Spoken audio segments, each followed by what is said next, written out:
Virtus in Veritate, welcome to FortiKast, the official online show of Pirate Northfield's official school publication, Fortibus. FortiKast Online Show. Join us every Friday as we explore different issues, discover the truth, and share good vibes in our coming episodes. Today's episode, we ask, what is content creation? Please welcome your hosts, Lucas Bonifacio and Mr. Bernz Caasi. A Hello, pleasant hello. It's that time, Friday in the afternoon, no? Tama, 4:15 Friday in the afternoon. Yeah. Good morning, good afternoon, good evening, wherever you are. Welcome to FortiKast. I'm your host, Lucas Bonifacio, and with me, as always, Sir Bernz Caasi. Good afternoon, Sir Bernz.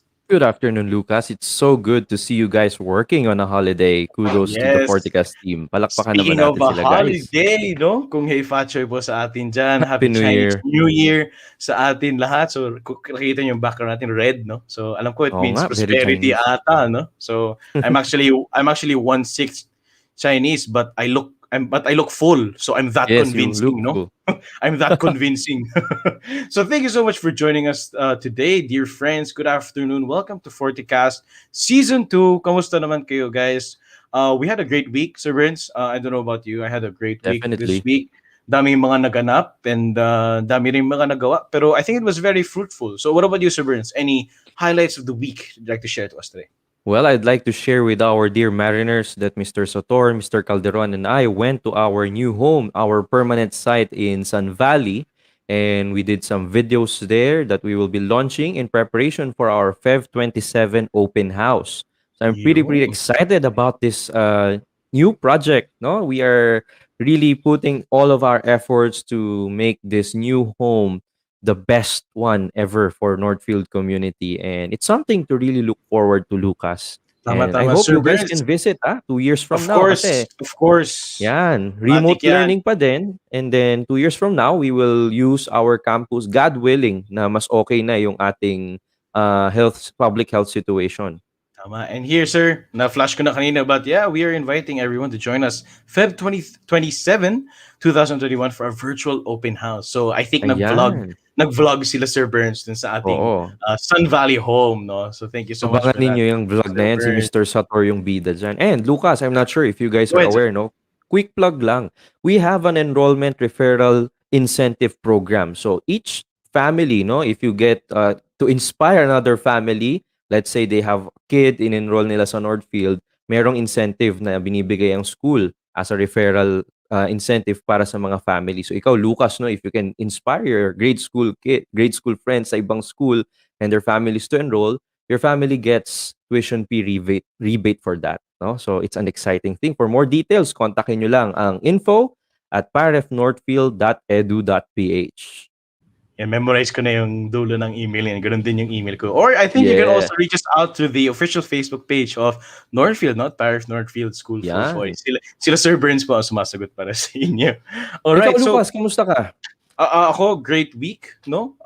I started this week by watching Attack on Titan. Very wonderful series. Wala na akong sasabihin. Baka may magalit sa akin dyan. Kasi Baka spoilers ma-spoil mo, no? baka ma-spoil Anong ko, no? season ka na? So season 4 na, very recent na yung updated na ako sa Habulin mga na kita. updated na ako sa mga episodes. And this week was very tiring kasi new month and second week na ng February, so I think we're expecting a lot of work anytime soon. Typical. Right. And I think medyo makakapahinga tayo this long weekend. So as we see here, FortiKast, no? Every Friday, let's unwind and chill for the long weekend or long weekend ngayon. So sana nag-enjoy kayo guys by joining us today. So, Sir Bernz, we have a great episode for today. We have us today, the Friday Pretty afternoon. exciting. Bakit ba natin tinawag the Friday afternoon tong episode na to? So, Sir Bernz, maybe you can transition for us. Yeah. You're right. No, so we are very excited, gentlemen, mariners, and your friends and family to bring you the story of our content creators in the Northfield community. We will deep dive into their stories through their podcasts, and we will also see in our In Focus what motivated them to launch their own content creation, like content brands like that of FortiKast and whatever brand they launched the past months, especially during the pandemic, Lucas. No, very interesting yung stories na yan. All right. That being said, ladies and gentlemen, we now move on to the first part of today's show, In Focus.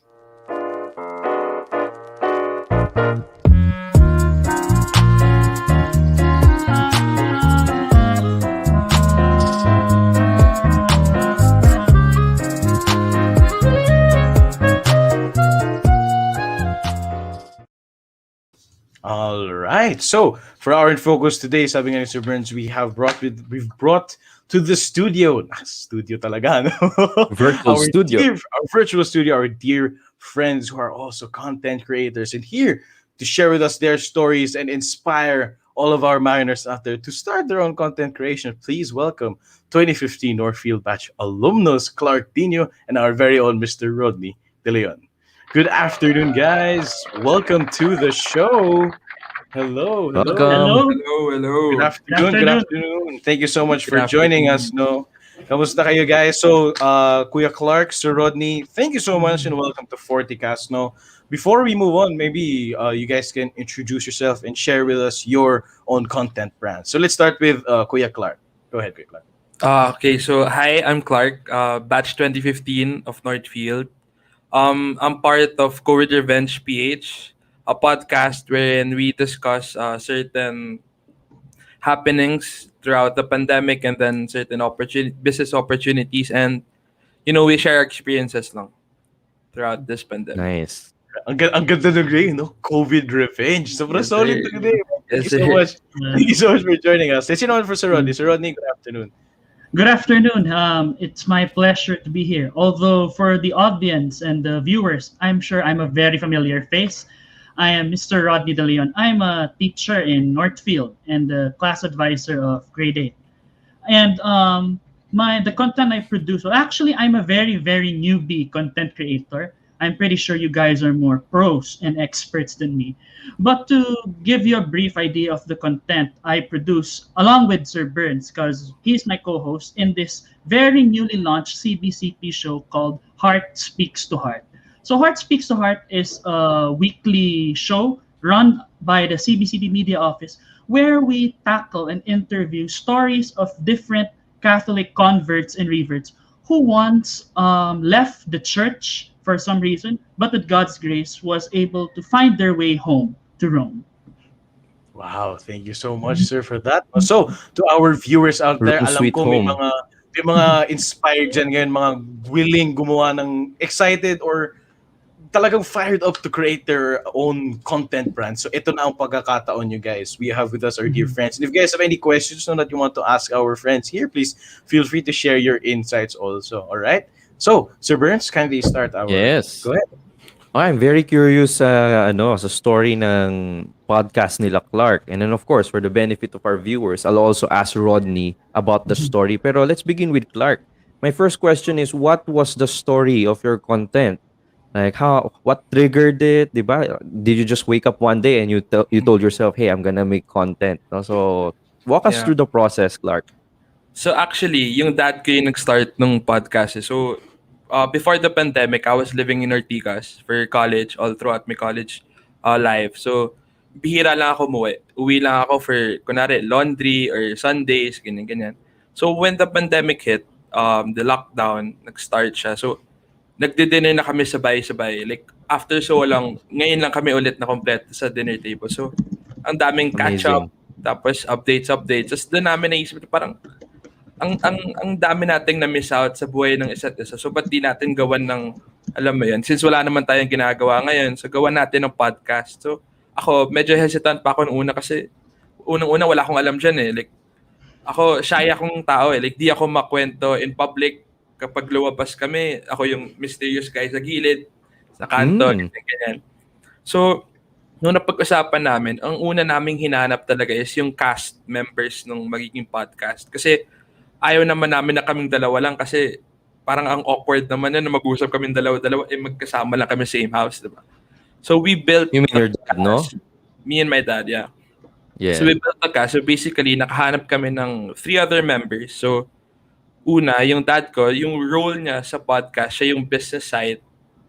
And then yung partner niya, siya naman ng mompreneur, mom side nung nice. parang point of view ng moms naman sa pandemic. And then yung third na nakuha namin, parang mentor ni dad sa business. So siya yung parang old but gold na character dun sa podcast. And then yung fourth, si Tito Joel, COVID survivor siya eh. And siya yung medyo makwela talaga sa cast. So yun yung pinaka parang naging core namin na parang, okay, so meron na tayong cast, so kaya na natin gawin to. So, ayun. And then, what do you call this? Parang, nung una, nahirapan kami kasi walang marunong mag-edit sa amin eh. Like, lahat kami, ako hindi ako techie. Kahit ako yung pinakabata, hindi ako techie na parang alam mo yun. And then, when we started, as in kami lang talaga yung parang paano ba mag-post sa YouTube, paano ba mag-record, paano ba mag-edit, ganyan. And then, yung question naman na parang ano ba yung role ng COVID sa podcast namin. Actually, yung name ng COVID Revenge, nanggaling yan kasi parang ang mindset namin, gusto namin bumawi sa COVID eh. Kasi lahat kami naapektuhan. Like ako, yung business ng dad ko, naapektuhan ng COVID. Ako naman, di ako makapag-apply kasi recent graduate ako, so di ako maka-apply kasi ang daming problems within yung applying, ganyan. So, sinabi namin, COVID revenge namin sa COVID. So, ito yung way namin bumawi na parang kahit may COVID, magsasaya pa rin kami, tutulong pa rin kami sa iba't ibang tao and try to inspire others to put up their own business, put up their own podcast, gano'n. So, yun yung basic story namin. Thank you for follow-up that. lang, Go ahead, Lucas. Sir. I have a quick follow-up, no? Because Mariners, when we say content creation, hindi lang podcast yan. It can be a vlog na written, it can be a vlog na video, pero what made you Clark, no? And then this is the same question that I will also throw Rodney. Bakit podcast among all of the content type? Well, kami kasi, honestly, we tried to put up videos nung una. Kasi mga sarili namin, hindi talaga kaya kasi hindi kami talaga. Kasi, sobrang ilang na ilang kami sa harap ng camera eh. So, ang ginawa namin, saan ba tayo pwede maging comfortable? Eh, na ano na lang doon na parang madaldal ka naman minsan. Tapos yung ibang cast namin, parang ang dami rin makakwento, ang dami rin masishare. So, ba't di na lang mag-podcast? Yun ang reason. Right. Rodney? Okay. I'm gonna answer the same question, right? Yes. No, the story of Okay. what triggered the podcast and why a podcast. Okay. So first of all, honestly, I'd never expected nor imagined myself to become a host of a certain podcast or a YouTube show. In fact, I'm just one of the few, too relaxed or lazy, for lack of a better term, guys out there who just want to read, watch K-drama, to browse Facebook, Twitter, etc. But then one day kasi, a certain person whom I know online from the CBCP media office, si Mr. Romel Lopez, okay, shout out to him. He's also one of the founders of Press One Page. He messaged me asking if I, along with Sir Bernz, can be a host of a certain CBCP program. So I was shocked and caught off guard, but at the same time, I felt honored. Na-touch naman ako. Kasi sabi ko, how come of all people, ako? At bakit si Bernz? Well, si Bernz, maintindihan ko. He's the founder of Unboxing, but why me? So I was briefed by Sir Romel and sinabi niya, it's gonna be a show for interviewing Catholic converts. And thus, eventually I said yes after moments of reflection and prayer. And my inner motivation for saying yes, despite me being such a laid off and slacker or a somewhat lazy guy, it's my real passion or my motivation to serve the church. Kasi I myself personally, I'm a Catholic revert, although I never left the church officially, but there was a period in my life that I questioned the church a lot. And I believed a lot of misconceptions and a lot of anti-Catholic stuff. But long story short, I found my way home. And sabi ko rin, all these things I know, sana malaman din ng iba. All these misconceptions about the church, sana ma-clear up din. Kung baga nasa isip ko at nasa puso, sana lahat alam. Sana all alam itong Sana all.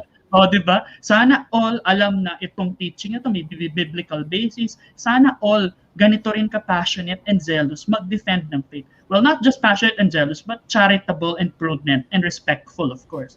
Yeah. So eventually, I said yes. And baka tatanungin natin, why a podcast or why a YouTube video or a YouTube podcast? Well, I think that's the most accessible. Kasi according to our directors in CBCP Media Office, the audience of the podcast in YouTube is the common Catholic. Okay? Sila yung mga maaring mga tinatawag nating KBL Catholics, kasal, binyag, libing. Yung mga nagmimisa lang pag kasal, may binyag at Binyag may at libing. libing. Oo. Or yung mga Or regular Sunday lumiligaw, L. Pare, yung L, lumiligaw sa labas ng lumiligaw. simbahan. Oo, Gawain mo lumiligaw yan dati, Rodney eh. De, biro lang. o hindi. Ano ako nun, choosy. Mga dapat nasa loob ng simbahan. Well, Okay, anyway, okay. Hindi yun, outstanding Christian, ano, yung nakatayo sa labas. and Biro lang, anyway, biro lang. so going back, ayun, yung mga KBL Catholics at yung mga regular Sunday Mass going Catholic or yung mga whether nasa lower social class or upper social class, regardless, basta common Catholic na hindi man ganun ka-knowledgeable at hindi man nakakuha ng intense and deep formation. Right. Kasi ngayon ang mga tao, mahilig tayo, yung mga iba, mahilig sa TikTok, sa Instagram, Twitter. So, ang purpose ng CBCP Media Office sana doon is yung mga ganong tao na social media persons ma-come across dun sa video at mapanood at ma-realize nila na, these common people, these normal persons, di naman sila presidente, hari, di naman sila experts or whatnot, ay they have a story to share that could inspire people. So that is my motivation on why I chose to say yes to CBCP Media Office and why we chose a podcast out of all platforms. Great. Yun, thank Back you to you, so much. Lucas. So I think it's safe to say na parang meron tayong story. Lahat tayo meron tayong story and gusto natin i-share sa buong mundo. Kaya tayo gumagawa ng content natin. Kaya tayo may FortiKast online show. Kaya tayo may COVID Revenge, no? So I wanna ask you guys, no? So syempre sa simula, yung journey natin usually may mga mistakes or konti pa lang viewers, yung mga ganun, humble beginnings natin. No? So I want to ask you, our dear friends, so can you share with us your struggles when you started sharing content? Kasi, syempre, minsan, sige, yung mga YouTubers ngayon, or yung mga, ang gagaling, ang dami na nilang followers, grabe. Tapos, minsan, pag ikaw as a viewer, sige, gusto ko rin gawin yan. Sa simula, parang konti pa lang yung following mo, tapos madi-disheart ka na, parang, bakit sila, parang ang unfair naman. So maybe you can share with us, no, your struggles when you started creating content, and maybe can you share with us some advice on how we can prepare for the journey to come in content creation. Let's ask, so Clark, ikaw, any thoughts on this? Sa amin naman, ang pinaka-struggle namin is, yun nga, creating content, as in yung topics, yung guests na kukunin namin. Pero I think for the aspiring content creators, ang sa amin, for me, ang pinaka-importante kasi yung chemistry ng cast namin eh. Kasi at first, sobrang nahirapan kami kasi nagsasapawan. Tapos, like, nung una, hindi namin alam kung paano namin i-deal yung, kunwari, may opposing opinions. So, paano pag, kunwari, nagkainitan, anong gagawin namin para namin i-die down, ganyan. So, first is chemistry. Tapos, second is yun nga, yung guest and topics na kailangan talaga. Kasi ang problem ko dun sa podcast namin, hindi naman age ko yung target market eh. More of yung, hindi naman oldie, pero like, generation na ng dad ko eh. So, yun talaga yung target market nila. So, ako, nahihirapan akong, for example, for some topics, makikita mo, nakikinig lang talaga ako. Like, minsan wala akong sinasabi at all. So, you have to understand siguro na kung sino talaga yung target market mo and then how you're gonna manipulate or how you're gonna parang use the cast members na kailangan may kanya-kanyang role talaga yung cast eh. Tapos, kailangan relatable yung topic sa tipong kailangan lahat talaga. Like, alam mo yung pag may pinanood kang video, may kita mo na lahat pwedeng manood ng video na yun. Na hindi lang tipong, for example, let's say, kung gagawa man ako ng podcast na for my age lang, ayoko naman yung tipong doon lang ako nakafocus, diba? Kailangan meron ding insights yung bata, yung matanda, yung ganun. Like, basically, yun lang naman. Okay, Alright, knowing your market, Lucas, or knowing your avatar. Important yan, ha? Tama. Kasama nga sa... And I think, Sir Bernz, we can use the content ng COVID Revenge para sa ating business and enter class. Of course, yeah. So, baka pwede isang class natin, manonood, magsi-stream lang tayo nun. I think, pabor sa aming lahat yun. Nako, pag-iisipan ko muna yan, ha? So, Or yun. GIS nyo makinig sa isang episode nila. Let's see. Thank you, Thank Clark, you, for Clark. that. Rodney, Sir Rod, Sir So Rodney, it's okay. Okay lang yan. So It's Okay lang. okay. It's okay. It's okay. Sir Rodney. No It's an problem with honor that. kasi, Nagulat lang din ako. yeah, it's okay kasi lalong na-amplify yung image ko na student. Kala kasi ng iba student pa ako. Anyway. So to answer the question, first ang most common personal struggle ko is nervousness. Okay? I think this is common to a lot of content creators lalo na pagbago pa lang. Kasi ako aminin ko, I'm a teacher, so I'm used to talking in front. I'm also an occasional host of PAREF Northfield whenever we have conferences and even small events. In fact, alam ng mga students yan for sure na ako yung malakas boses na minsan mas malakas pa sa mic or megaphone.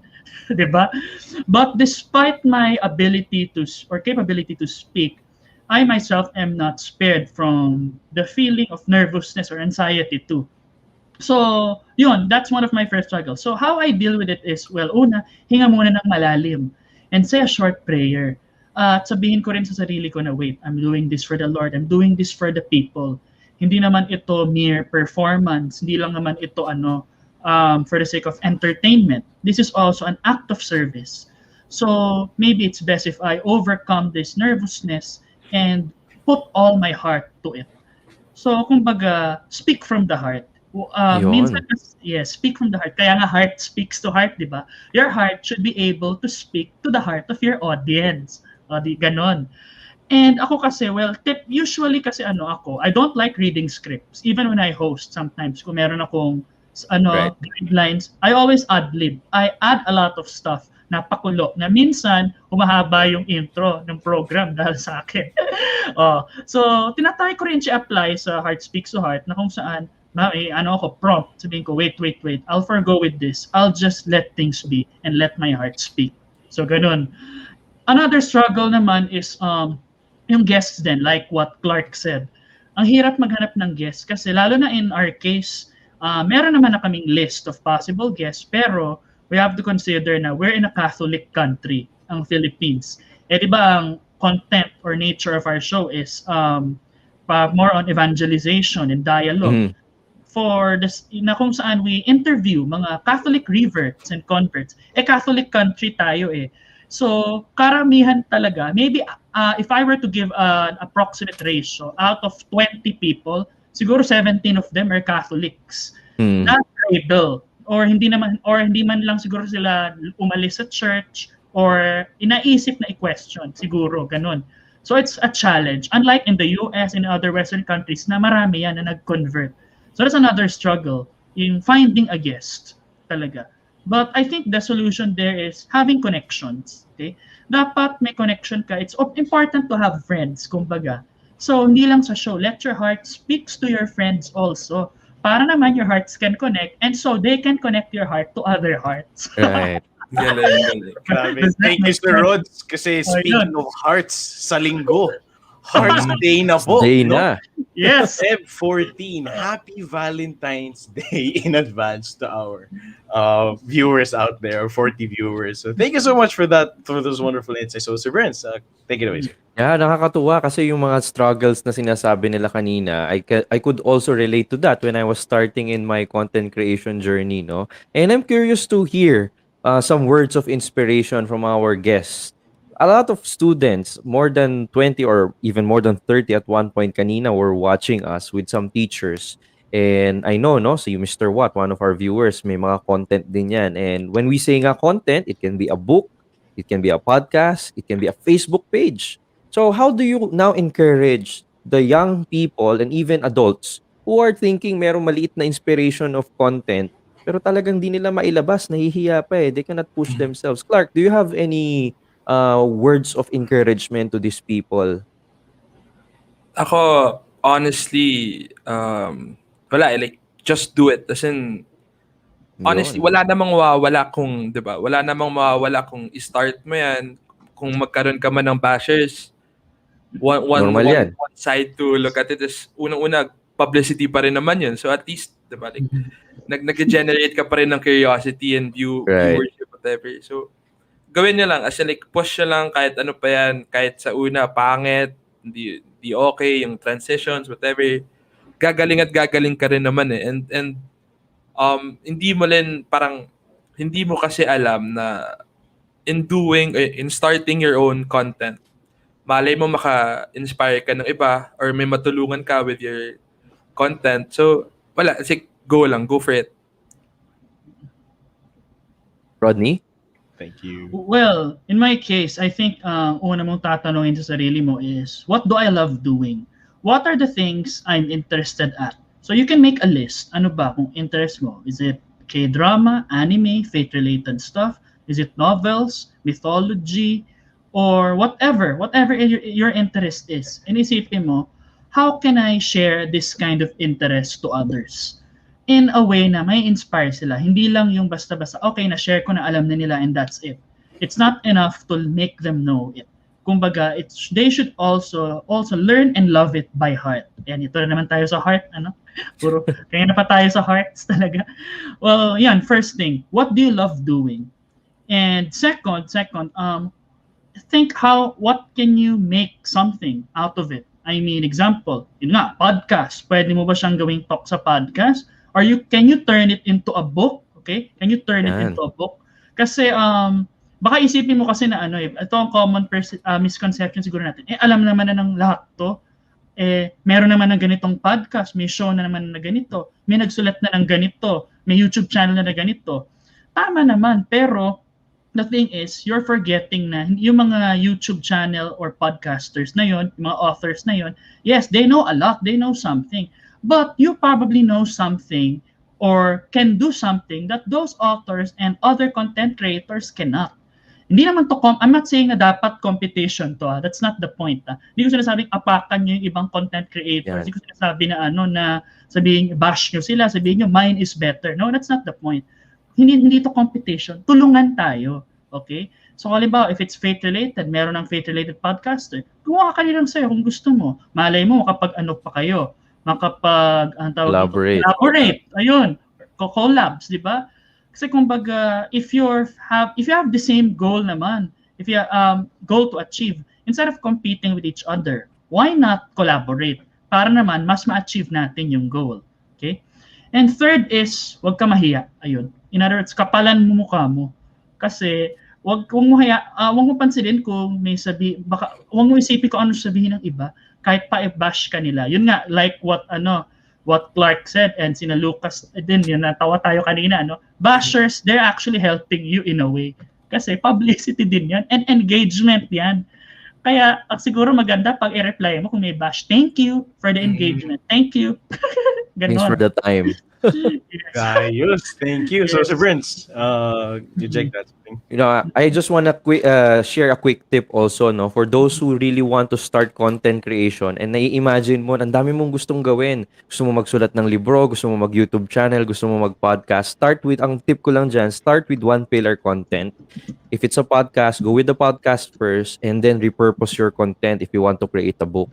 I'm writing my book now and I'm realizing that all of my interviews in different shows, radio shows, and podcasts, kapag ka tinranscribe ko lahat yung mga sinabi ko, pag i-arrange mo lang yan, no, put them into chapters, that's a book already. So this FortiKast show, in fact, yung mga episodes nito mga bata natin dito sa Northfield, these can be repurposed as articles as well, di ba? So, repurposing. Thank you, sir. Familiar yung nagsasalita sa background ni Sir Bernz. Oo, tapos na. So thank you so much for joining us, dear friends, our dear viewers today. Thank you so much for joining us. And patapos na ang ating infos. But before we go, I think content creators tayo dito. And Sir Bernz, alam ko meron ka ning personal content brand. Ako meron din muna natin. Content brand. So now's the time for us to promote our own brand. So let's start with Sir Rodney. Sir Rodney, thank you so much for joining us today. Any closing remarks for our audience? And kindly share with us where we can check your content. Okay. For those who want to access our show, Heart Speaks to Heart, just go to YouTube and search for the YouTube channel called Faith Watch. Once you click that YouTube channel, marami dong faith-related shows, na hindi lang sa shows ko at shows ni Sir Bernz, iba-iba yun. But if you want to watch our show, and I highly encourage you to do so, please search for the episodes which has those words, Heart Speaks to Heart. Why should you watch the show? Well, if you want to be inspired by those stories, or at least if you're curious and you want to know what made people love the Catholic Church, the Catholic faith, despite hating it for many years, despite criticizing it, mga ganon, what made them love it? Those shows are one of the best content material that you can view or encounter. And also in personal branding ko naman, I actually run not so active page. It's called The Marian Hunter. Where in Facebook, I think it's facebook.com/doitformary, where basically I share anything about the Blessed Virgin Mary. Kasi ako, I'm a Marian devotee and I love reading stories about her devotees, her apparitions, mga ganon. So whatever it is na about Mary, sinishare ko doon. So if you want to access that, please like it. The Facebook name is called The Marian Hunter, or the link facebook.com/doitformary. So yun lang. Thank you so much, Rodney, and to our dear friends, our dear viewers joining us today. Happy feast day of, past of Our Lady of Lourdes. Now, let's hear from Kuya Clark. Share with us, no? Saan ka ba namin makikita? Sa amin naman, you can find us on Facebook and YouTube. Search lang COVID Revenge or COVID Revenge PH. So for those who want to share their experiences throughout this pandemic, or kung gusto nyo lang tumawa for a little close to an hour, tawanan, usap tayo din. Tara. All right. Thank you so much, guys. So ako, meron din ako. Go ahead, Lucas. Push mo na. Ask ka na, Sir Bernz. I have a podcast. It's called The Better Days Are Coming Podcast, BDAC Podcast. You guys can check it out. Spotify. And yun, kung gusto niyo akong marinig, magdaldal lang for about 30 to 40 minutes. Yun lang. So, thank you so much. So, Sir Bernz, kayo naman, alam ko meron din kayo. Yeah, simple lang, no? Just Google or search on Facebook, Unboxing Catholicism. We're present on Google Podcast, Apple Podcast, and YouTube, wherever. Nandyan naman yan eh. You can just search it. Basically, the show is about helping people, ordinary people like you and me, understand the Catholic faith deeply so they can explain it clearly or defend it clearly without being preachy. Ayan, thank you so much for that. And that ends our In Focus for today, dear Mariners. But before we go, let's check out some comments. Mag-hi naman tayo sa ating mga viewers dito. Sabi ni Vagbot, YouTuber din daw siya. Pagpatuloy mo yan, idol. Sana magakuha ka na ng silver play button. Yun. Next, we have here from Ian Villarreal, class advisor. Hi, sir. Hi, Hello. Ian. Advisory ko yan sa grade 8. Yan. So here from Thomas Roque, solid guys, batch end of 2007 here, impressive. Thank you so much for joining us. Thomas, nice to see you. Ayan. So, okay. So feel free to keep on commenting here, guys. So ito, nag-clap si Kobe Camaso. Thank you so much for joining us, guys. Sabi ni, hi, Sir Rodney from Sir What Daw. Sir, what? Hello. All right. So thank you so much, guys. And that marks the end of our In Focus. Kuya Clark, Sir Rodney, thank you so much for joining us this afternoon. Happy Chinese New Year. See you Thank you again also. here on FortiKast. Thank you, guys. Alright. Virtual round of applause for our guests for today. Thank you, guys. Nice to meet you, Clark. All right. So, that being said, Sir Bernz, napakaganda na ating episode today. Content creation, very, very wonderful hobby or source of income or whatever it is that you do with content creation. And Sir Bernz, speaking of content creation, meron pang isa, okay, na kilalang content creator dito sa Pinas. Sino yan? Sir, have you heard of the series called Kwentong Jollibee?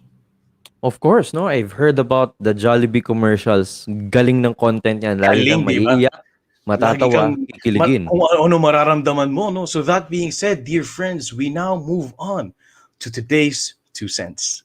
Uy, excited.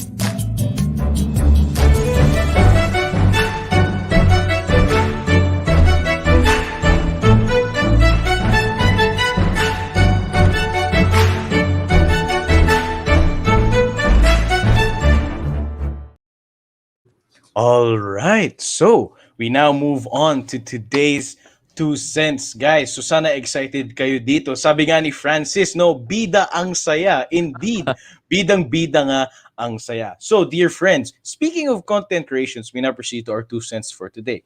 So, kilala mga natin ang Jollibee, no? Gumagawa silang nakakamanghang mga commercials. And dahil Feb 14 na sa linggo, Happy Valentine's Day.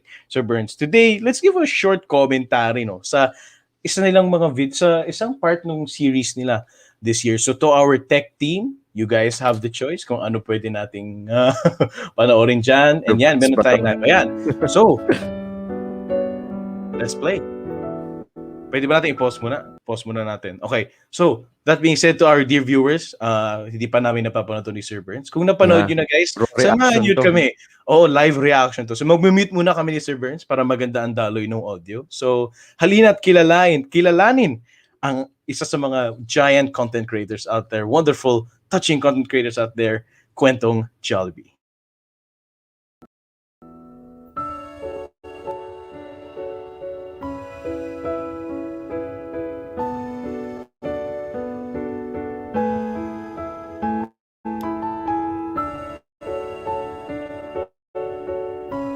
Sinong mag-aakalang I could find love at this time?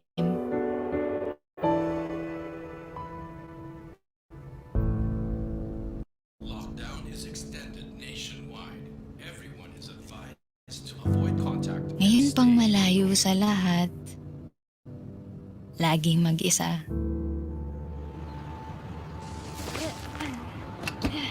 Pero somehow, I found you.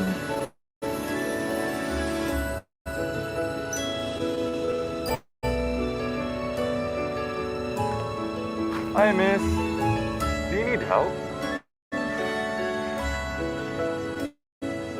In case you need help, let me give you my phone number. Oh yeah, sure. Bye. Oh my god. Someone dependable. Salamat, nandyan ka. Someone filled with so much joy.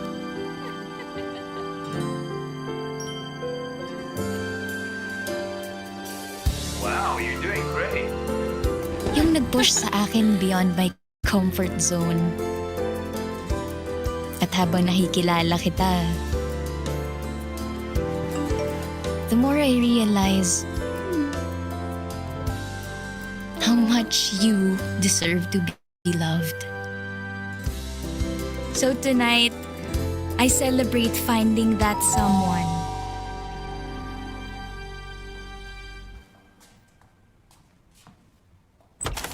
Jollibee delivery for Miss Mara.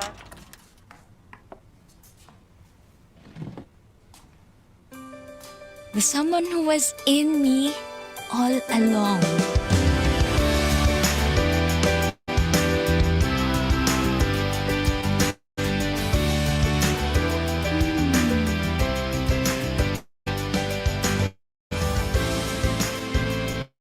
Someone braver,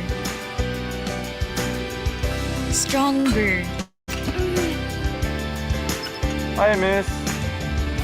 Do you need help? No, it's okay. I got this. Thank you. more dependable.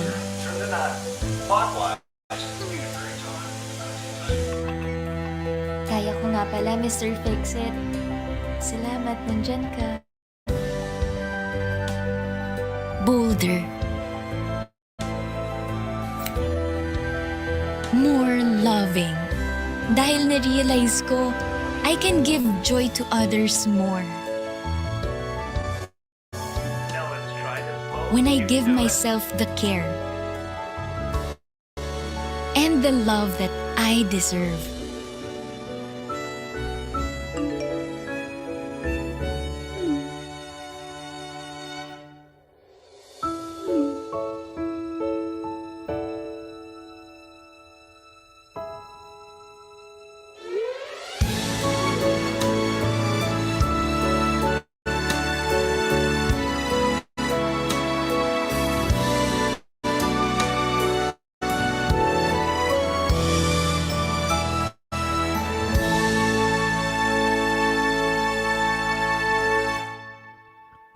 Strength in love. Sir Burns. Go ahead, Lucas. We now thank you for joining us today. This has been FortiKast online show. Wait lang. Muna natin tapusin. Grabe, Sir Burns. I want to hear from you. What are your thoughts? Kasi marami akong pwedeng sabihin, pero go ahead, Sir Burns. First initial thoughts. Kasi siguro my face says it all. So, Sir Burns, kayo po. Yeah, baka I could say the same thing, no? My face said it all already when I was reacting, no? Medyo laggy siya, pero nakita ko naman na unang-una, no, sabi ko, grabe, no, tutulong lang siya, pero nagbigay agad ng number. So, pwede pala yung ganun, no? Calling card, number, anyway, biro lang, no? But then, I think the message of the commercial is sometimes, no, young people, I would include myself there, we tend to look for relationships to complete ourselves. No? We tend to look for someone to affirm us, to validate us, to give us strength, without realizing that it's not the right motivation to get into a relationship. No, the right motivation is not to just complete. Of course, you could say, Nick, your partner will complete you, but you don't enter a relationship because you want to fix yourself. You don't need a Mr. or Miss Fix It kind of person in your life. You have to realize first that you have to find yourself so that you can give yourself to others. No? So that's, I think, yun yung na-realize ko. Because that's love eh. Love is giving yourself to others, no? Not just wanting others to give themselves to you. So yun yung aking top of head thought. Medyo philosophical pero yun yung naisip ko eh. Pero maganda, no? It's well executed and as usual, may plot twist sa dulo which is fantastic. Agreed, Lucas. agreed. So, may na nga, speaking of what, just to hop on what you said, no, Sir Burns, may nakita nga ako before na parang, it was a post, it was parang an art, and I don't really remember where is this from, pero nakita ko lang siya, and sabi niya parang, I am not some half that needs to be completed. Parang, I am Yan. someone whole. Alam mo yun? And I love the message of the video, and I can't help but remind myself na thanks to quarantine, thanks to all this, mabuhay nga mga single, thanks Yeah. to this lockdown, parang this quarantine helped us work on ourselves more. Creating the best versions of ourselves so that when the time is right, mabibigay na natin yung best natin para sa isa pang tao or para sa iba. Ayun. Diba? Talaga naman. Grabe. Oh, ito pa, Lucas, isa pa, no? Go ahead, sir. Sige pa. Malapit, gentlemen, no? Kung sino man yung nanonood sa atin, malapit na mag-Valentine's. Minsan na iniisip natin, ang prayer natin, Lord, sana mahanap ko na si the one. The Lord is telling you now, my friend, instead of looking for the one, strive to be the one. That's it. Tama yan, Sir Burns. Nahuli ko na eh. So yan, ito, magbasa muna tayo ng mga comments bago tayo magtapos na ating episode today, no? So dito, sabi ni Sir John Watt, you can't give what you don't have. Tama? Amen. That's why, for me, sorry pero excited na sa Valentine's Day yung mga Rin siya. akin. Pero grabe, ano nga talaga, no? Parang you really have to work on yourself first before you start giving yourself to others. So Sir Burns, kindly check out some other comments that we have here. Okay, sige, basahin natin yung ibang comment dito, no? So, si Mr. Watt, sinasabihan niya, focus muna sa aral, okay? Aral muna. May sinabi rin si Mr. Watt dito, in tennis, 0 is called love. When you love, you leave nothing for yourself for the good of the beloved. Ayan, no? Love, gentlemen. Okay, especially for the guys, it's all about giving the best, not taking, no? It's giving. Of course, there's an element of receiving also.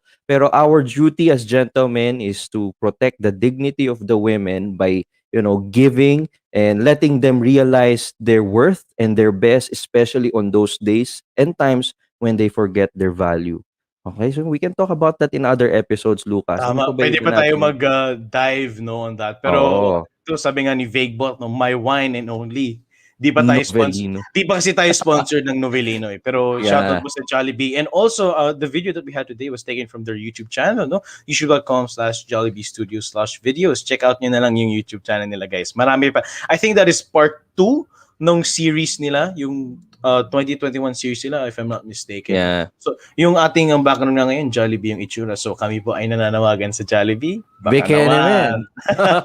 So, Sir Burns, I think we have a couple of we have a couple of announcements before patapos na po tayo, guys. So thank you so much for joining us today. So our first announcement, no, as we always share here sa FortiKast, in a few Yun. minutes, or ito, nagsastart na actually. Lantak offers a doctrine class every 5 p.m. at Father Dan Esteban. So Sir Burns, kindly share with us no, ano ba nangyayari dito sa Knowing the Faith? Yan, gentlemen, no, Northfield Mariners and your guy friends, sama nyo sila sa ating weekly Getting to Know the Faith question and answer sessions with Father Dan Estepa, our school chaplain. This afternoon, sasagutin ni Father Dan yung napaka lalim na tanong, no? Why is there so much suffering if God exists? Related din ito sa message ng love because of Valentine's. I think our tech team will be posting on our comment section the Zoom link. No, you can just click it so that you can join us in Lantaka after FortiKast. Yeah, Okay, well said, Sir i-post na lang Burns. tech team sa comments. Thank you. And as we mentioned kanina, virtual open house. Naku, ba't di nag-play? Ito, virtual open house, Feb 27, 2021. Watch, hintayin nyo yung vlog nila, Sir Burns, and our very dear Mr. Sator, no? Feb 27, 2021, 1:30 to 3:30 p.m. You can register at bit.ly/Feb27 open house. So, that being said, Sir Burns, happy Friday. Kung i-fact po sa lahat ng mga nanonood dyan. Sir Burns, any closing remarks for our wonderful and beautiful viewers out there? Have a great weekend and don't forget to take care of yourselves. Find yourselves also because it's only in finding yourself that you can give yourself to your beloved. Thank you so much, Sir Burns. And from my end, maraming salamat. Thank you so much for joining us today. No? So, allow me to close today's episode. We thank you so much for joining us today's episode. We hope you had a great time and you learned something new today. Virtus in Veritate, there is strength in virtue. See you in our next episodes. This has been the FortiKast online show. God bless. Stay safe. Fortuna Fawit Fortibus. And if today wasn't good enough, never forget that better days are coming ahead. Thank you so much, Nice. guys. And Shinzo Sasageyo. Goodbye and thank you, guys. Ingat po sa lahat. Happy long weekend. 안녕. 감사합니다.